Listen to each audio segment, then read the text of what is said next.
தம்பித்துறை சொன்ன மாதிரி 150 கோடி முதலீடு செய்து எடுக்கிறவர்களுக்கு கதை இல்லை. 1.5 கோடியில் ஆகச்சிறந்த படத்தை எடுப்பான். அப்படி ஒரு படைப்பாளி. சல்லியர்கள் படம் பார்த்தீங்கன்னா உங்களுக்கு தெரியும், ரொம்ப நல்லா எடுத்துப்பான், நேர்த்தியாக எடுத்துப்பாப்புல. எங்களுக்கு ஒரு பயம் என்னென்றால், இந்த எங்களுடைய விடுதலை போராட்டங்களை இன அழிப்பு அந்த தொடும்போது அது ரொம்ப உணர்வுபூர்வமானது, அது சரியாக செய்யணும், இல்லைன்னா சிக்கலாயிடும்.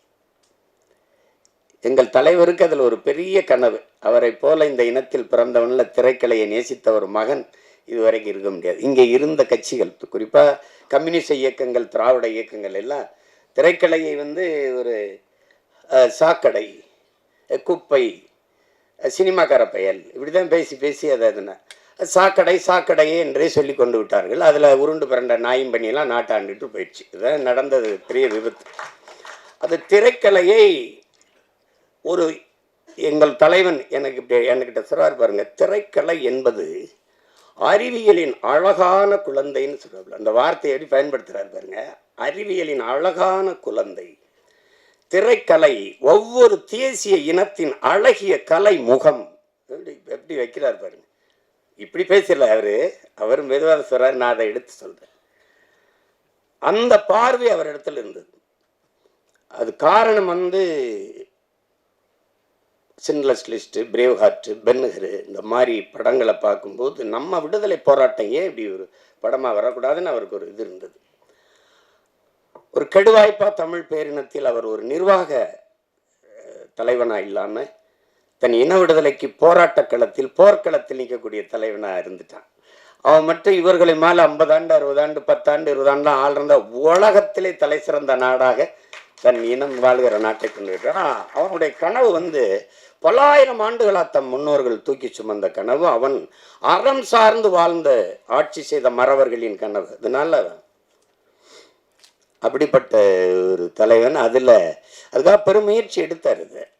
தன்னுடைய போராட்டத்தை இப்படியா எடுத்து கொண்டு போகணும்னு எடுத்தார், சின்ன சின்னதாக. அதுக்குள்ளே எங்களுக்கு காலம் சரியாக வரலை, அது கெடுவாய்ப்பாக அமையலை, முடிஞ்சிடுச்சு. அதனால் இந்த மாதிரி படங்களை எடுக்கும்போது ஒரு நடுக்கம் இருக்கும். அது சரியாக செய்யணும், இல்லைன்னா தப்பாக போயிடும். வரலாற்றை தவறாக பதியக்கூடாது, உங்களுக்கு தெரியும். அதில் என் தம்பி சல்லியர்களை போராட்ட வரலாற்றில் பெருங்கடல், அது ஒரு துளியை மிக சரியாக பதிவு செஞ்சான்னு எனக்கு ஒரு நிறைவு. அதுபோல் இந்த ஆட்டி படத்தையும் அவன் சிறப்பாக செஞ்சிருப்பானுங்கிறதுல எனக்கு அசைக்க முடியாத நம்பிக்கை. இங்கே அந்த ஆட்டி அப்படிங்கிற அந்த படத்துக்கு சொல்லுவோம், அது எங்கள் குடியில் பெண்கள் முதலாம் அப்படின்னு. அதில் மாற்று கருத்து இருக்க முடியாது.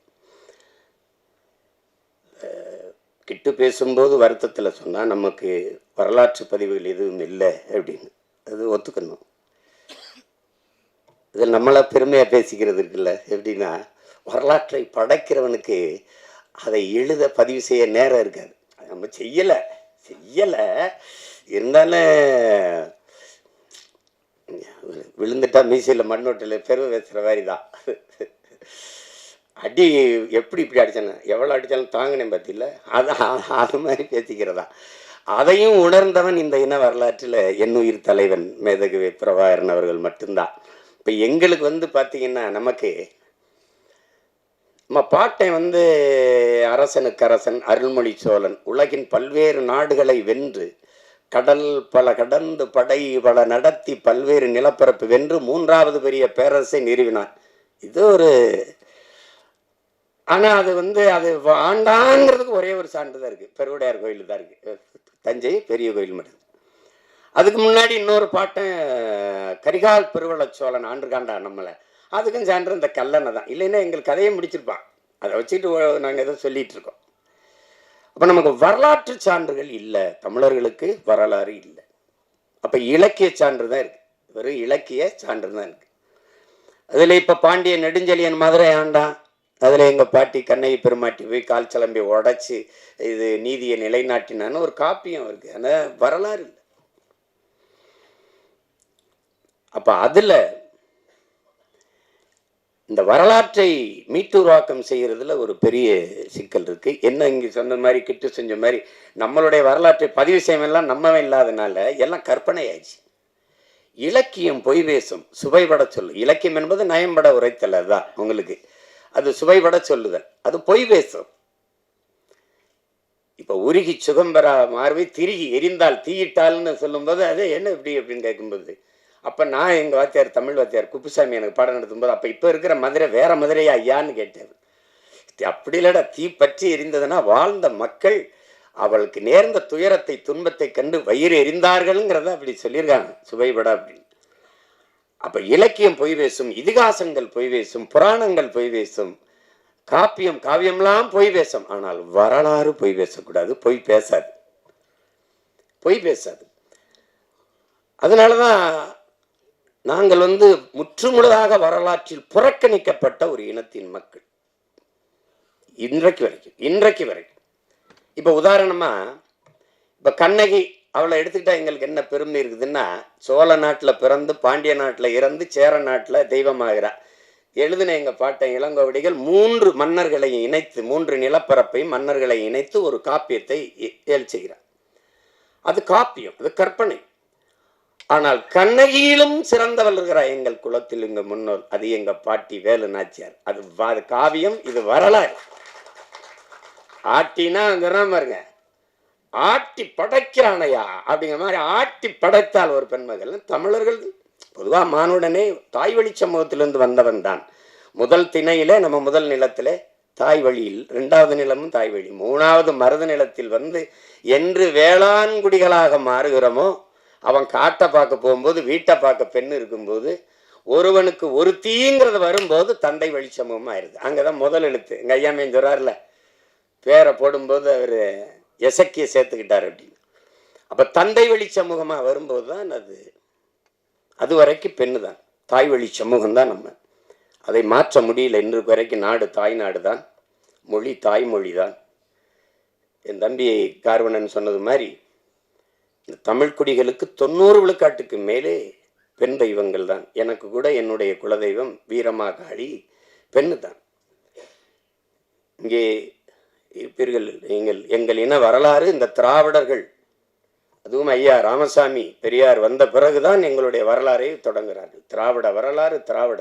இன்றைக்கும் தமிழன் இன அரசியல் வரலாறு ஐயா பெரியார், அண்ணா, கருணாநிதி அவர்கள், எம்ஜிஆர் அவர்கள், ஜெயலலிதா அவர்கள், இதுதான் பெஸ்ட். என்னுடைய வரலாறு அதுக்கு எவன் கண்டுபிடிச்சான்? 50,000 ஆண்டுகளுக்கு மூத்ததுங்கிறான் ஒருத்தன். ஆதியில் காடுகளில் வாழ்ந்த மனிதன் முதலாக பேசிய மொழி தமிழ்ங்கிறான் ஒருத்தன். அங்கிருந்து நகர்ந்து வர தொடங்கும் போது மனிதன் பேசிய மொழியில் இருந்த ஒளியும் எழுத்து வடிவம் இன்றும் தமிழிலே காண கிடக்குங்கிறான் ஒருத்தன். அப்ப இவ்வளவு என்றைக்கு என் இன முன்னோன் என்னுடைய மொழியின் முதல் எழுத்து உயிரெழுத்தை ஆவை எழுதினானோ அன்றைக்கு தொடங்கிச்சு தமிழனுடைய இன அரசியல் வரலாறு. முதலா கப்பல் ஓட்டினவன் கடலுக்குள்ள என் பாட்டன் அரசேந்திரன் 60,000 யானைகளை கொண்ட படையை வச்சிருந்திருக்கிறான். 60,000 யானைக்கும் சோறு போட்டிருக்கிறான், தீனி போட்டிருக்கான், அதுக்கு பாகன் வச்சிருந்திருக்கான், வீரன் வச்சிருந்திருக்கான். அந்த யானைகளை கப்பல்ல ஏத்தி கொண்டு போய் படையை நடத்திருக்கான். எங்கேயும் போர் போடல. 60,000 யானையை வரிசையா நிறுத்தி வீரர்களை மேல நிறுத்தி ஆயத்தோட நிறுத்தினா எதிரி நாட்டு படை வீரன் குதிரையில நின்னவன் காலை தூக்கி யானை பிளிரிச்சா அவ்வளவுதான் கும்பிட்டான். சாமி என்னை விட்டு நீ ஆண்டுகன்ட்டு. உண்மையிலதான் 60,000 யானை. நீங்க ஔவையாரெல்லாம் 1000 யானை நின்னதுக்கே பயந்துட்டான். தேட்டர் விட்டுலாம் ஓடிட்டான், திரையரங்கு விட்டு ஓடிட்டான். ஏன் அப்பா அப்படின்னு தெரியுது. அப்படி வாழ்ந்து அவ்வளவு பெரியது. அது பெருமையாக பேசல. ஓடுகிற நீரை தடுத்து பாசனத்திற்கு பயன்படுத்திட முடியும்னு அறிவியல் தொழில்நுட்பம் வளராத காலம் 1800 2000 ஆண்டுல தொட்டிருக்கான் ஒருத்தன், கரிகால் சோழன். ஒரு பயம் ஒண்ணு அதெல்லாம் பேசல, எவனும் பேசல,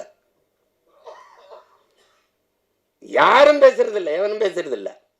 ஒரு கைம்பன் 200 ஆண்டுக்கு முன்னாடி ஒரு விதவை பெண் வெள்ளச்சேலை உடுத்தி முக்காடை போட்டு மூளையில் உட்காந்து மூக்க சிந்திட்டு அழுகணும். இதுதான் இருந்த நிலைமை. புருஷன் செத்து போயிட்டான். என் பாட்டை முத்து விடுங்கண்ணா, செத்து பணம் கோயில் வாசல செத்து பணமா கிடக்கு. என் பாட்டை 2 பேரும் போகாதேங்கிறான். மருது பாண்டி 2 பேரும் தளபதி.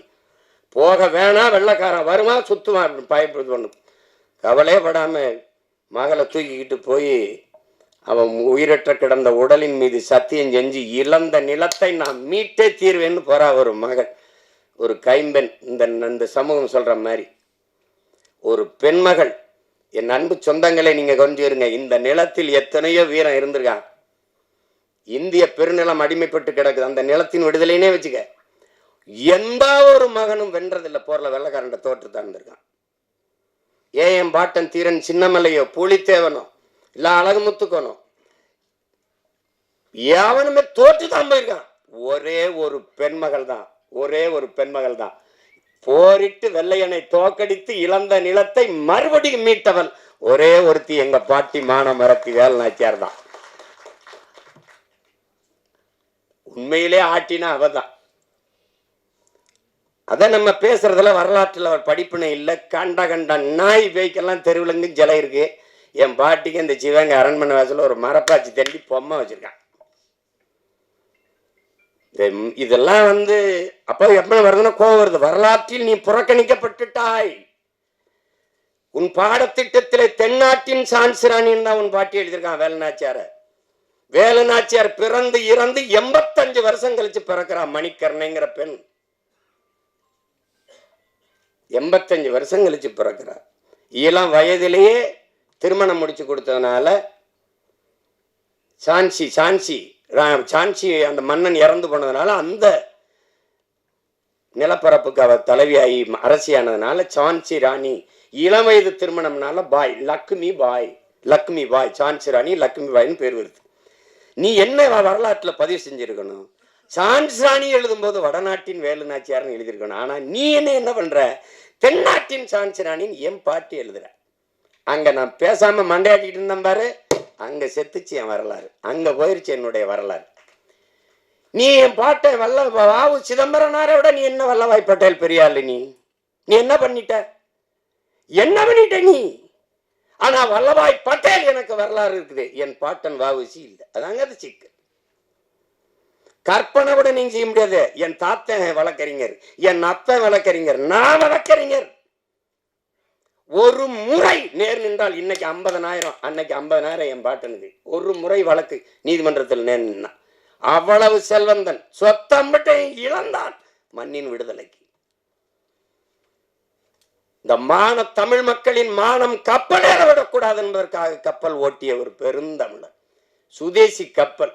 நான் என்னடா தமிழ் தேசம் பேசுறேன், அவன் தமிழ் நேசன் அப்படின்னு அன்னைக்கே இதெல்லாம் நடத்தினான். அன்னைக்கே தமிழ் தேசம் தமிழ் நேசன் பத்திரிகை நடத்தினான். அவன் வரலாறு எங்க இருக்கு? எனக்கு மாடு இழுக்க திணறும் செக்க மனுஷன் இழுத்துருக்கான் இந்த மண்ணின் விடுதலைக்கு. போய் கோவை சிறையில் இருக்கு, இன்னும் அந்த சிலை நினைவா இருக்கு அந்த செக்கு. ஏன்னா அவன் இருந்த அறைக்கு பக்கத்துல இருந்த அவன் பேரன் நான், அதே கோவை சிறையில பக்கத்து அறையில செக்கிழுத்த செம்மல் வாவு சிதம்பரனார் இருந்த சிறை அப்படின்னு எழுதிருக்கான். அந்த அறை எழுதி வச்சிருக்கேன். வேணா நீ வேணா போயிட்டு அவனு போலையா? விரைவில் அனுப்பி வைக்கிறேன். ஏதாவது இதில் பேசிட்டு வாடனா போட்டுருவான். என்ன நான் போகாத சிறை இருக்குன்னு நினைக்கிறீங்களா? நீதிமன்றம் இருக்குன்னு நினைக்கிறீங்களா? அவருக்கு எதாவது பார்க்கணும் சீமானேன்னா உடனே வரணும்ன்றப்பல கட்டாயம் நேர் நிற்கணும். வழக்கு இருக்கு, இதுக்கு ஒரு வழக்கு இருக்கு. வல்லபாய் பட்டேலை படித்தோம், நம்மளுடைய பாட்டன் வாவு சிதம்பரனாரே படிக்கல. நீங்கெல்லாம் நான் கோவப்படுறேன்றீங்க, நான் கோவப்படுறதே பரவாயில்ல. என் தம்பியெல்லாம் கொந்தளிச்சுட்டாப்ல. இங்கே பாருங்க, தொலைக்காட்சியில் என் உடன் பிறந்தார்களா இருக்கிறீங்க. தந்தை பெரியார், கலைஞர் அதான் பேசுறீங்க. நீங்க ஜெயலலிதா அம்மா சொல்லணும், இவர் அப்பா சொல்லணும், அவரை தந்தை சொல்லணும், இவரை கலைஞர் சொல்லணும். ஆனா எங்களை மட்டும் வாவுசி மாப்போசி என்னடா சிசின்னு வச்சுட்டுக்கிற நீ? எப்படி இருக்கு? எந்த மான தமிழன் இதை ஏற்பான்? வாவுசி மாப்போசி, என் சிலம்பு செல்வர் மாப்போசி, செக்கிழுத்த செம்மல் வாவூசி சொல்ல முடியாது. ஒன்னால தமிழ் தென்றல் திருவிக்கா, தனித்தமிழ் அடிகளார் மறைமலை அடிகள், முத்தமிழ் காவலன் கியாபே விஸ்வநாதர். பேச முடியாத ஒன்னால? பேச முடியுமா? முடியாது. திரைப்படத்தில் நடிச்சவனா தலைவர் என்ன சொல்றாருன்ற, தலைவர் என்ன சொல்ற, எங்க தலைவர் என்ன சொல்ற, திருப்பிரபாகரன்ற. டேய், கழுத்த திரி விடலனையும் பாட்டுது நீ. ஏன் அவரை மேதகன்னு சொல்ல மாட்டியா? சொல்ல மாட்டியா? பேசுறத பாரு, நீ பேசுறத பாரு, பேச்சு நாளைக்கு கூட பேச்சுவான் பாரு. பேச்சு எப்படி பேச்சுவான் பாரு. தமிழர் தந்தை சீபாதித்தனார் சொல்ல முடியாதா? சொல்ல முடியாதா? சிந்தனை சிற்பி சிங்கார வேளர் அப்படி சொல்லியிருக்கியா நீ எங்கேயாவது? சொல்லியிருக்கியா? ஆனா இதை மட்டும் பாரு, இதை மட்டும் தமிழன் விழித்துக் கொள்ளனேன்னு வச்சுக்கிறீங்க. பெரியார் தந்தையாய், ஐயா ஸ்டாலின் அப்பாவாயி, ஜெயலலிதா அம்மாவாயி, நம்ம எல்லாம் எவன் என்னன்னு தெரியாம போயிடும். பெத்தப்ப அம்மாவை மறந்துட்டு நீ தான் அம்மா அப்பான்னு சொல்லிட்டு திருவேன். இப்படிதான் உன் வரலாற்றை இழந்த நீ, இப்படிதான் இழந்த. நான் தான் படிக்க வச்சேங்கிறது நீ எப்படி நம்பின? எப்படி நம்பின நீ? எப்படி நம்பின? உன் இனத்தில் எத்தனை பெண்பார் புலவர்கள்? 100க்கும் மேற்பட்ட பெண்பார் புலவர்கள். நச்சினார், கிணியர், அவ்வை, எத்தனை அறிவு மூதாட்டியே உன் பெண் பெருமகள் அவ்வை. பெண்களை காப்பிய நாய்களாக வச்சு பாடியவன் தமிழன். சிலப்பதிகாரம், மணிமேகலை, எத்தனை காப்பியங்கள். குல தெய்வங்களாக வச்சு கும்பிட்டவன் தமிழன். அப்ப எப்படி எங்க நீங்க? நான் தான் பெண்ணடிமை நீக்கணும், எங்க நீக்கணும்? நீ படிக்க வச்ச சரி எதை? திருக்குறளை, சிலப்பதிகாரத்தை, மணிமேகலையை, சிவக சிந்தாமணியை, வளையாபதியை, குண்டலகேசியை, ஐங்குறுநூறுவை, 1810வை, அகநானூறுவை, புறநானூறுவை, கலித்தொகையை, கலிங்கத்து பரணியை படிக்க வச்ச, கம்ப ராமாயணத்தை படிக்க வச்ச, இதையெல்லாம் எழுதுனவனை எவன்டா படிக்க வச்சது? பதில் வச்சிருக்கியா? பதில் வச்சிருக்கியா? பெரியார் தான் படிக்க வச்சார். வச்சுக்க. பக்கத்தில் இருந்த அறிஞர் அண்ணாவா WMA 2 முதுகலை படித்தாரு. அண்ணாதுரை ஐயா, அதுக்கப்புறம் ஐயா அன்பழகன், நெடுஞ்செழியன், இவர்கள் 3 பேரையும் படிக்க வச்சது யாரு? அவருக்கு பக்கத்திலே உட்கார்ந்துருந்தாங்களப்பா. ஏன் இதெல்லாம் நீ கேள்வி எழுப்பல?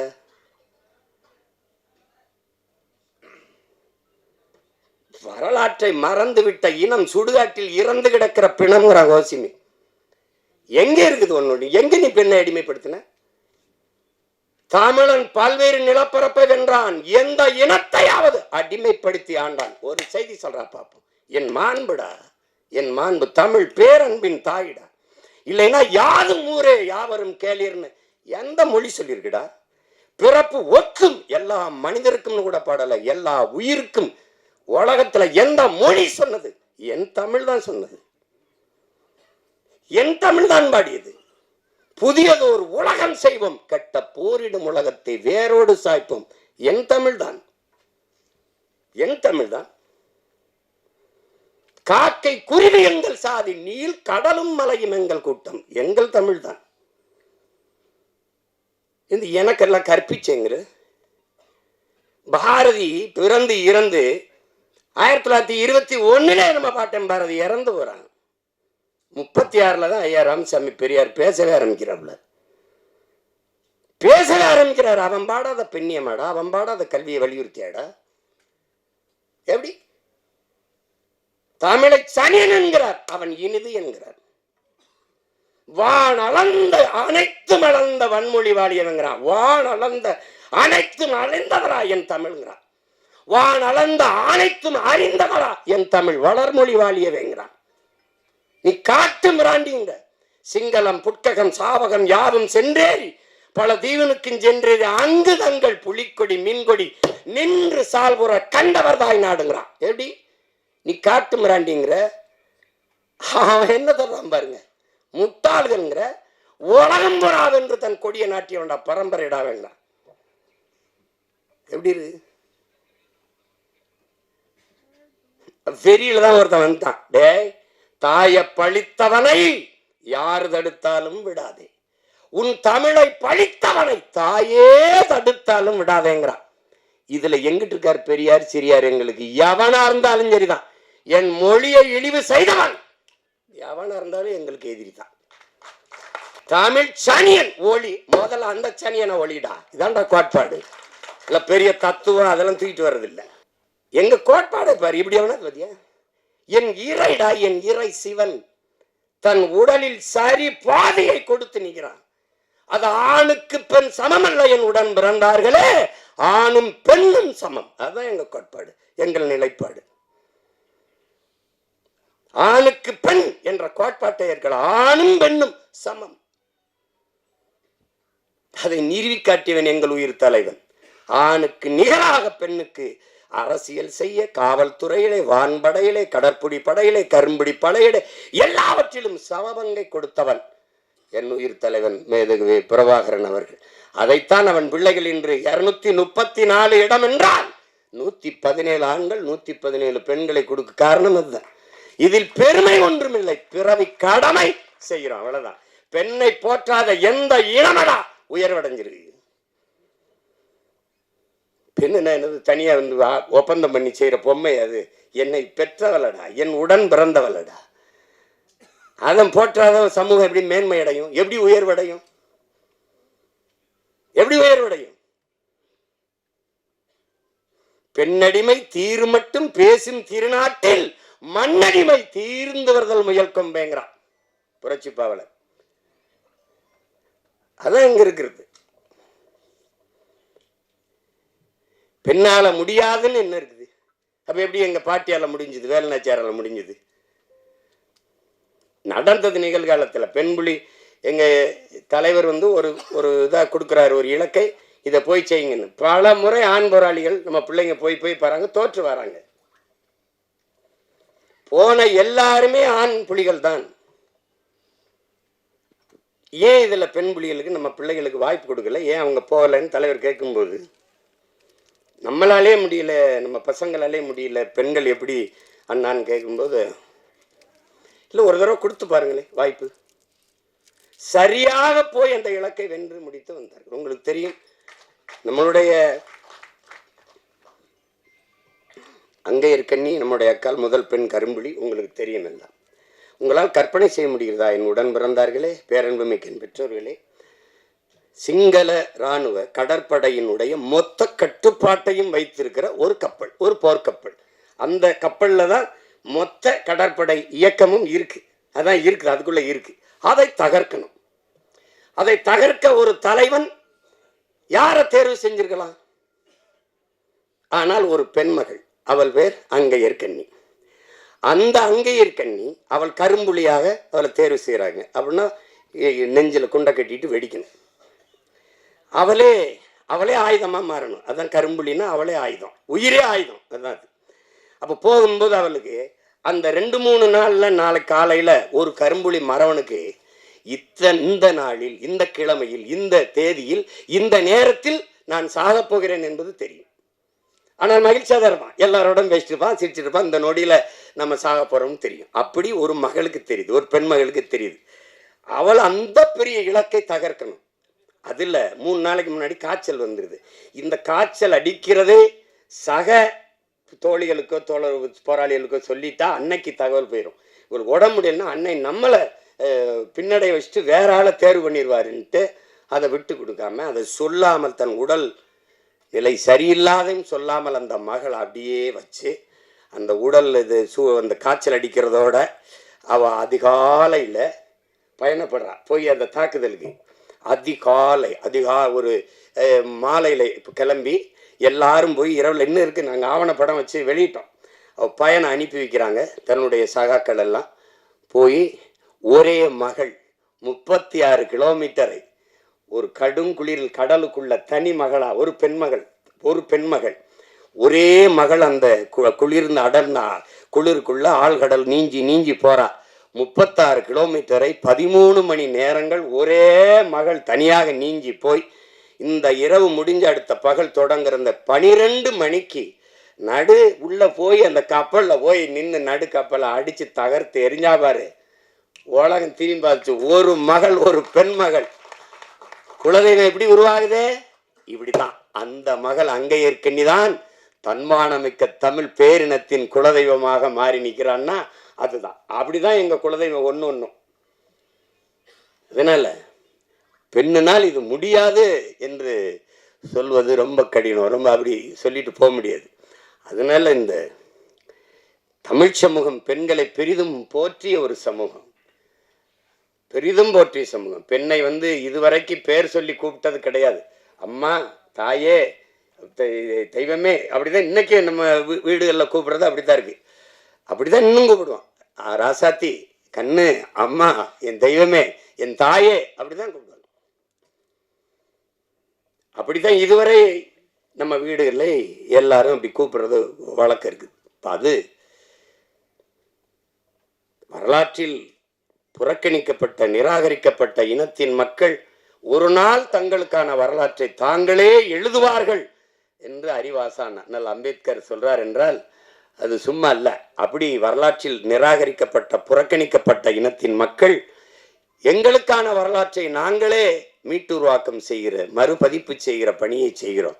அதில் ஒன்றுதான் என்னுடைய தம்பி கிட்டு போன்ற திறமைமிக்க திரைக்கலைஞர்கள் செய்து வருகிற சிறிய சிறிய முயற்சி. அதில் இன்னைக்கெல்லாம் பொன்னியின் செல்வன் ஒரு படம் பார்த்தா அதுதான் நம்ம சோழ வரலாறுன்னு நினச்சிருக்கு. அது ஒரு புதினம், அது ஒரு நாவல், அது ஒரு ஒரு திரைக்கதையா அது ரசிக்கத்தக்க சொல்லப்பட்டது. உண்மையான வரலாறு அது ஒன்றும் இல்லையே. ஆதித்ய கரியால் என்ன தற்கொலை பண்ணி செத்து போட்டான்னு ஒரு கதை, காதல் தோல்வியில் செத்து போனான்னு வருது. அது சரி, என்ன பண்ணுறது? அது அப்போ உலகெங்கும் ஒவ்வொரு இனத்தையும் வரலாறு தான் வழி நடத்துது. அப்போ என் இன வரலாறு தான் என்னை வழி நடத்தணும். ஆனால் எனக்கு ஒன்று வரலாறு இல்லை.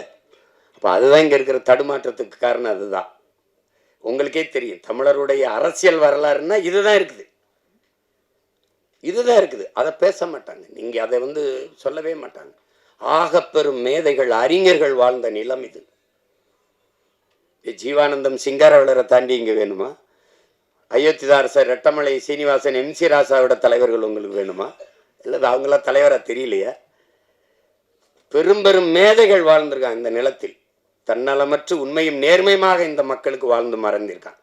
கக்கன் தாத்தா காமராஜர், தாத்தா கக்கன், தெய்வ திருமகன் தாத்தா முத்துராமலிங்க தேவர், எவ்வளவு பெரிய மேதைகள் இந்த நிலத்தில் இருந்து வாழ்ந்திருக்காங்க. அந்த வரலாறுலாம் புறக்கணிக்கப்பட்டிருக்கு. தமிழனுக்கு எவன் தலைவனா வந்தாலும் சாதி மதத்துக்குள் தள்ளுவான்.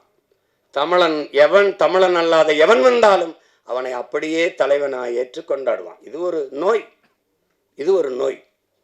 சீமான் வந்தா என்ன ஆளுக, அதுதானே என்ன ஆளுக, நம்ம ஆளுகளா அப்படின்னு என்னையே கேட்டான் தோல் மேலே கைப்பட்டு. நீங்கள் என்ன ஆளுகன்னு. நான் அப்படியே நான் சித்தாளுக, உங்கள் வீட்டில் பூச்சி வேலை இருந்தால் சொல்லுங்கள், பூசிட்டு போகிறேன்னு. அது தெரிஞ்சுக்கிற ஆர்வமாக இருப்பான். விசாரிப்பேன். எப்படி விசாரிப்பான்னு நினைக்கிறீங்க? நீங்கள் எந்த ஊர்? ராமநாதபுரம் சிவகங்கையில் எந்த ஊர்? அப்பா என்ன பார்க்குறாப்புல? அப்போ அவன் சொந்தக்காரன், அவன் சாதிக்காரன் பேரவர்னு சொல்லி அவர் உங்களுக்கு என்ன வேணும்பா. இவன் ரொம்ப கஷ்டப்படுறான்னு நான் என்ன ஆளுகன்னு சொல்லிடணும். ஏன்னா இந்த சாதி தாங்க, என்னங்க உங்கள் பிரச்சனை? நான் உங்கள் வீட்டுக்கு பொண்ணு கேட்டு இல்லையே. எப்படி இருக்கு புரியுதா? இது தன்னின பகையால் தாழ்ந்து வீழ்ந்த ஒரு சமூகம். காப்பா அரவாணன் ஐயா, அவரை யாருன்னு கேட்டுறாதீங்க. என்னடா புதுசா ஏதோ காப்பா அரவாணன்னு கதை விடுறான்றாதீங்க. ஏன்னா திராவிடன் கதை விடுவான் எங்க வரலாறு, நாங்க வரலாறு சொல்லுவோம் அவனுக்கு கதை. அப்ப அதுல அவர் என்ன சொல்றார், இந்த தமிழன் வீழ்ந்ததுக்கு தமிழன் ஏன் அடிமையானான், அந்த புத்தகத்தை தமிழ் இளம் தலைமுறையினர் என் உயிரினும் இனியை உடன் பிறந்தார்கள் ஒவ்வொருத்தனும் படிக்கணும். சின்ன புத்தகம் தான். அதுல என்ன சொல்றாரு, தமிழனுக்கு இந்த அடிமையானதுக்கு முதல் காரணம் போர்க்குணம் இன்மை. அதுக்காகவே சொல்றாரு, முதலில் பண்பட்ட இனம் நாகரிகம் அடைந்த இனம் போர்க்குணம் அற்று போகுங்கிறார். முதலில் பண்பட்ட இனம் போர்க்குணம் அற்று போகும். எப்படின்னு கேளுங்களேன். இப்ப இவர் ஒரு சண்டை நினை, ஏப்பா எதுக்குப்பா அவன் காலி பயிலோட போய் சண்டை போட்டுக்கணும், வாப்பா நமக்கு அதுவாப்பா தரோம். இங்கதான் அது இதாயிருது. எதுக்குப்பா பிரச்சனை, எதுக்குப்பா வம்பு, எதுக்குப்பா பிரச்சனை? அது நமக்கு மட்டும் இல்ல, நாட்டுக்கே அதான் பிரச்சனை ஆயிருது. எதுக்கு பிரச்சனை என்பதுதான் பிரச்சனை. அப்ப அங்க போர்க்குணம் அற்று போனது, போர்க்குணம் அற்று போனது ஒன்று. இரண்டாவது, தன்னிடத்தில் இருப்பதை விட பிறரிடத்தில் இருப்பது உயர்ந்தது, இந்த இழிவான சிந்தனை. பிறகு தாழ்வு மனப்பான்மை, தன்னின பகை, இது ரொம்ப முக்கியம். இதை நீங்க கவனிச்சுக்கணும். அந்த வார்த்தையை போடுறாரு, தன்னின பகை. தன்னின பகை என்னது? படையாட்சியை நான் வேட்பாளராக போட்டாங்க, பறையும் ஓட்டு போட மாட்டாங்க. பறையனை போட்டாங்க, படையாட்சி போட மாட்டாங்க. தேவர் என்னுடைய வேட்பாளர், தேவேந்திரர் ஓட்டு கிடையாதுங்க. தேவேந்திரர் என்னுடைய வேட்பாளர், தேவர் ஓட்டு கிடையாதுங்க. இதனால சொந்த ரத்தங்களுக்குள் யுத்தம். சிந்திய ரத்தத்தை குடித்த ஓநாய்களுக்கிட்ட அதிகாரம். இவன் சொந்த ரத்தத்துக்குள்ள சண்டை போட்டு வீழ்ந்தான். தன்னின பகையால் தாழ்ந்து வீழ்ந்த தமிழ் சமூகம். எந்த அரசியல் அதிகாரமும் இவனுக்கு வராம போனது காரணம் இதுதான். கடைசியா ஒண்ணு சொல்றாரு, அளவு கடந்த திரைக்கவர்ச்சி. அளவு கடந்த திரைக்கவர்ச்சி. 4 மயக்கம். 1 சாதி மயக்கம், 2வது மத மயக்கம், அடுத்தது சாராய மயக்கம், அதுக்கப்புறம் திரை மயக்கம். இந்த சாராய மயக்கம் திரை மயக்கத்தை தெளிவுபடுத்திட முடியும். ஆனால் இந்த சாதி மத மயக்கம் இருக்குல்ல, செத்து பாடையில போனாலும் வராது. செத்து புதைச்சாலும் ஆறுமுக நாடாருன்னு எழுதி வைப்பான். சமாதியில எழுதி வைப்பான்ல, சுப்பிரமணிய தேவர் எழுதி வைப்பான். எழுதி வைப்பான். என்ன சிரிக்கிறிய? பொய்சர் என்ன போமா சுடுகாட்டுக்கு? அததான் சொல்றான். டே, கல்லு சாராயம் குடிச்சு படுத்தா கூட படுத்து எந்திரிச்சா போத தெளிஞ்சிரும்டா. இந்த சாதி மதம் செத்தாலும் கர்மம் போகாது. மற்றதெல்லாம் குடிச்சாத்தான் போத ஏறும், சாதி மதமும் சொன்னாலே ஏறிடும்ன்றா. இப்ப இந்த போதை, இன்னொரு போதை உங்களுக்கு தெரியுது, இந்த திரை கவர்ச்சி, திரை மயக்கம். திரை மயக்கம் அது பேராபத்தானது. அதுக்கப்புறம் உங்களுக்கு சாதி ஒரு அரசியல், மதம் ஒரு அரசியல். நமக்கு இருக்கிற புரிதல் என்ன, அரசியல் என்பது எல்லா உயிர்களுக்கும்ங்கிறத நம்ம மறந்துடும். சாதி மத கடவுள் உணர்ச்சி என்பது மனிதனுக்கு மட்டுமானதுங்கிறதையும் நம்ம மறந்துடும். இந்த மனிதனுக்கு மட்டுமான இந்த சாதி மத கடவுள் உணர்ச்சி எல்லா உயிர்களுக்குமான அரசியலில் கலப்பதுதான் பேராபத்தா இருக்கு. ஒரு நாட்டின் மிக உயர்ந்த பதவியில் இருக்கிற ஒரு தலைவர், குறிப்பாக உள்துறை அமைச்சர், ஹோம் மினிஸ்டரா இருக்க ஒரு தலைவர், மதுரையில் வந்து இந்து மக்களின் ஒற்றுமை அப்படின்னு பேசியிருக்க. இப்ப இந்திய மக்களின் ஒற்றுமைன்னு பேசியிருக்கணும். அப்ப இந்து மக்களின் ஒற்றுமைன்னு ஒரு நாட்டின் மிகப்பெரிய தலைவரே பேசும்போது அங்க எங்க தேச ஒற்றுமை இருக்கும்?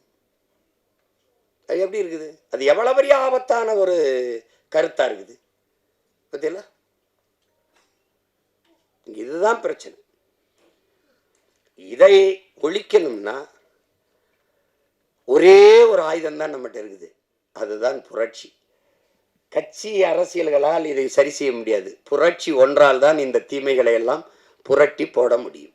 இல்லை என்றால் ஒவ்வொரு நாளும் ஐயோ ஊழல், ஐயோ லஞ்சம், ஐயோ கொலை, ஐயோ கொள்ளை, ஐயோ சாராயம், ஐயோ நீ உனக்கு என்னைக்கு கோபப்பட்டிருக்கோம்? நம்ம நாட்டின் பாதுகாப்புக்கு எல்லையில நின்று போரிட்டு நாட்டின் பாதுகாப்புக்கு நின்று படை வீரன் செத்து உயிர் கொண்டான்.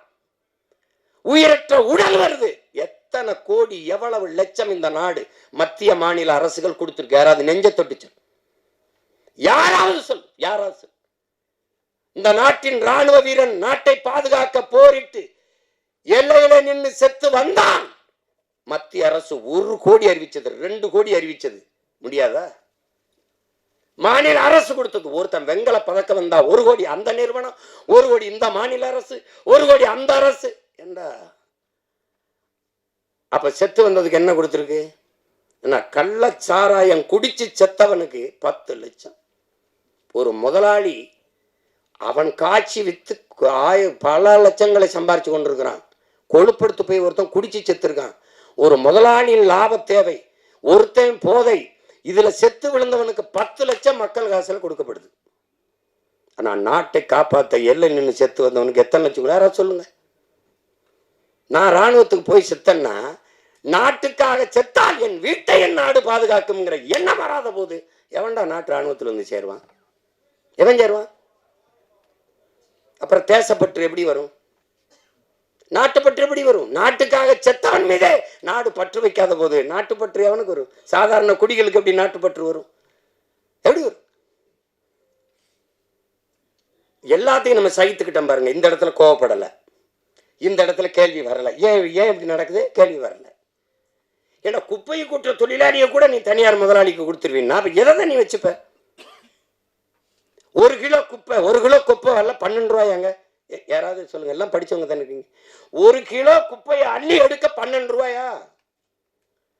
ஒரு கழிவறையை கழுவி முடிக்க 350 ரூபாயா? 350 ரூபாய்க்கு ஒரு கக்கூசு கழுவி இல்லைங்க உங்க வீட்டுல? நீங்க சிரிக்கிறதுக்கு சொல்லல, கோவப்படணும்.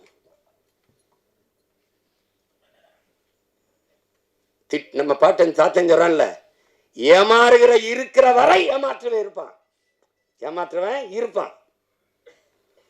திட்டம் போட்டு திருடுற கூட்டம் திருடி கொண்டே இருக்குது, அதை சட்டம் போட்டு தடுக்கிற கூட்டம் தடுத்து கொண்டே இருக்குது. அது நடந்துகிட்டே இருக்குது. அண்ணா திருடனாய் பார்த்து திருந்தாவிட்டால் திருட்டை ஒழிக்க முடியாது. இப்ப திருடனா பார்த்தா நம்ம பார்த்தா அவன் திருந்தல, இப்ப நம்ம திருத்தணும்.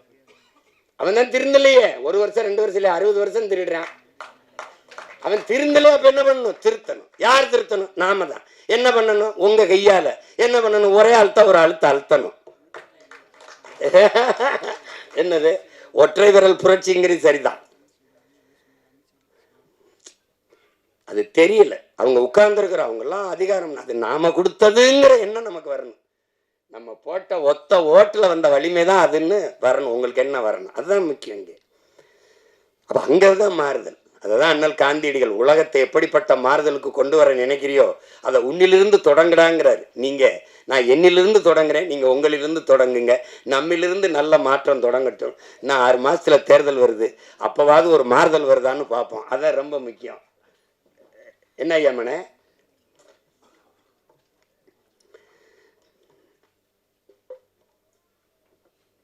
நானும் எங்கள் ஐயா மையனும், நான் எனக்கு ஐயா மையன், அவருக்கு நான் எப்போவுமே அராஜகம்தான். நாங்கள்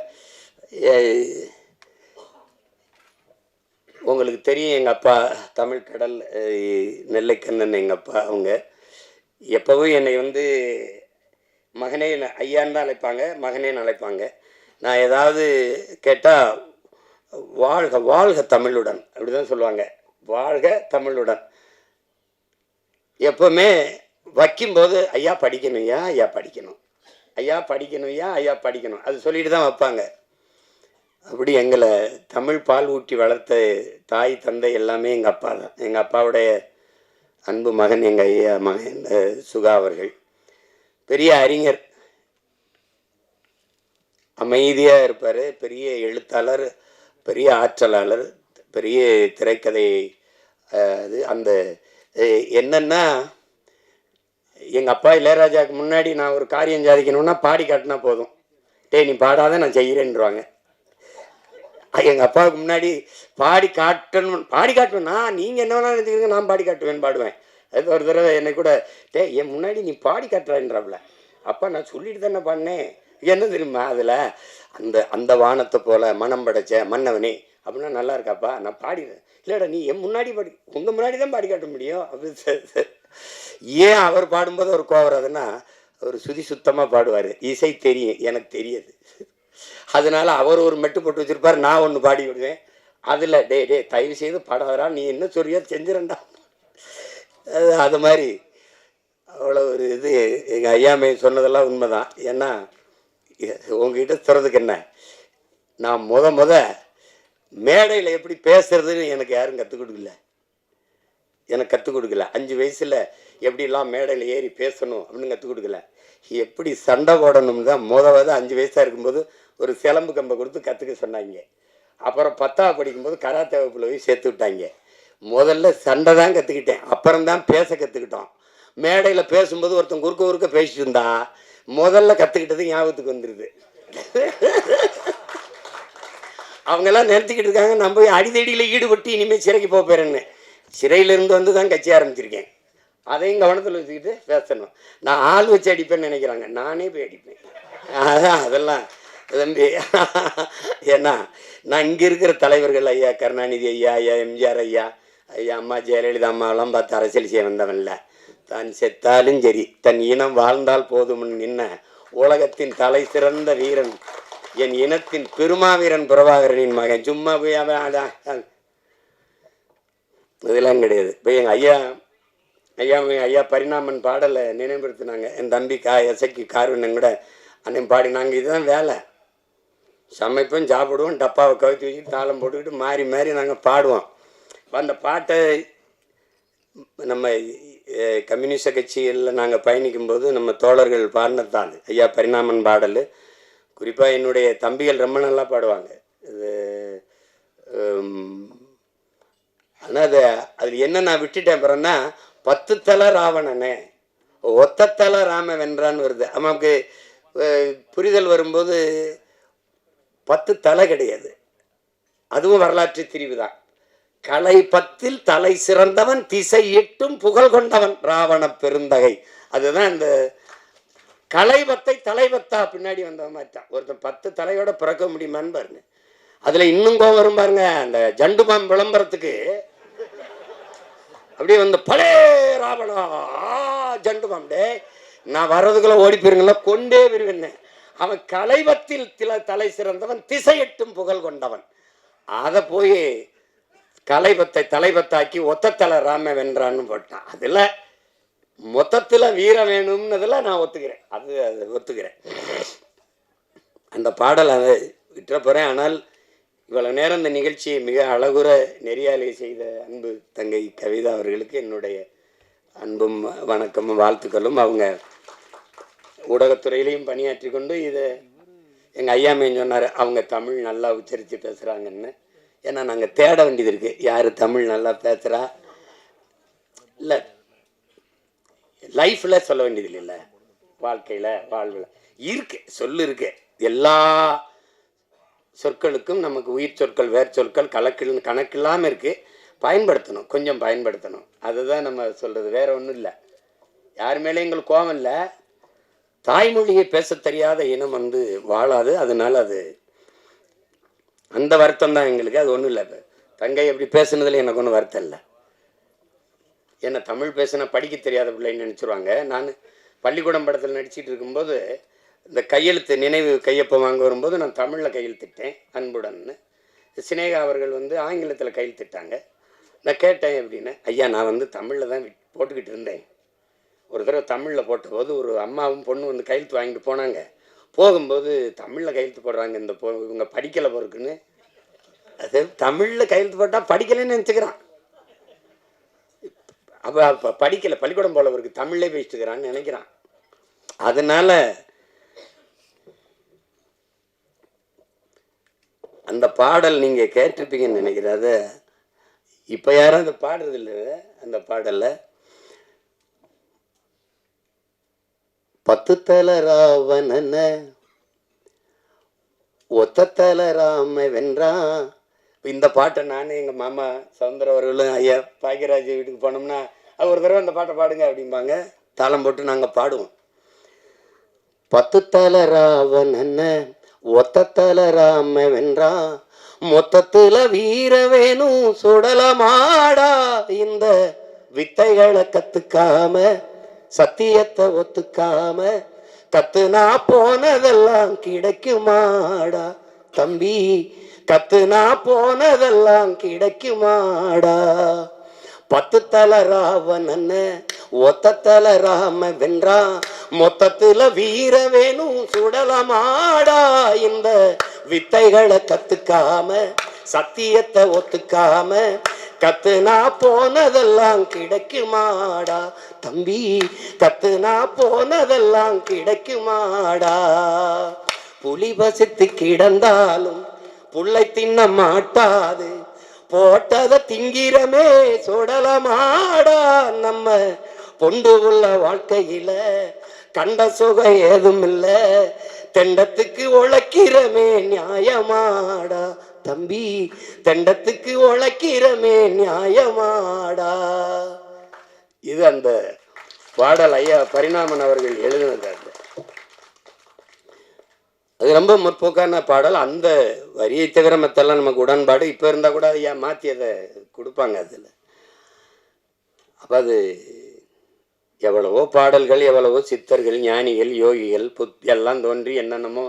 எங்கள் தாத்தா பட்டுக்கோட்டை சொன்ன மாதிரி முன்பு இயேசு வந்தார், அப்புறம் காந்தி வந்தார், புத்தன் வந்தார், அப்புறம் இயேசு வந்தார், அப்புறம் காந்தி வந்தார். எதையோ சொன்னாங்க, எழுதி எழுதி வச்சாங்க. எல்லாத்தையும் தான் படிச்சிங்க, என்ன பண்ணி கிழிச்சிங்கன்னு தெரியல. அது மாதிரி தான் இப்போ நானும் நாமளாவது எல்லாரும் சேர்ந்து ஏதாவது உருப்படியாக கிழிப்போம் வாங்கன்னு தான் கூப்பிடுறேன். தயாரிச்சிருக்கிற இந்த ஆட்டி படம் ஒரு சிறிய முயற்சியாக இருக்கும். நான் சொல்கிறேன், புரட்சி என்பது ஒவ்வொரு மனிதனின் காலடிக்கு கீழே காய்ந்த சருகுகளாக காத்து கிடக்கிறது ஒரு தீக்குச்சியின் உரசலுக்காக அப்படிங்கிறான். ஒரு தீக்குச்சி வந்து உரசி போடணுங்கிறதுக்காக காய்ந்த சருகா காத்து கிடக்குதுங்கிறான். அப்படி உரசி போடுற ஒரு தீக்குச்சியா என் தம்பி கிட்டுவனுடைய ஆட்டி படைப்பு இருக்கட்டும் என்று நான் வாழ்த்துறேன்.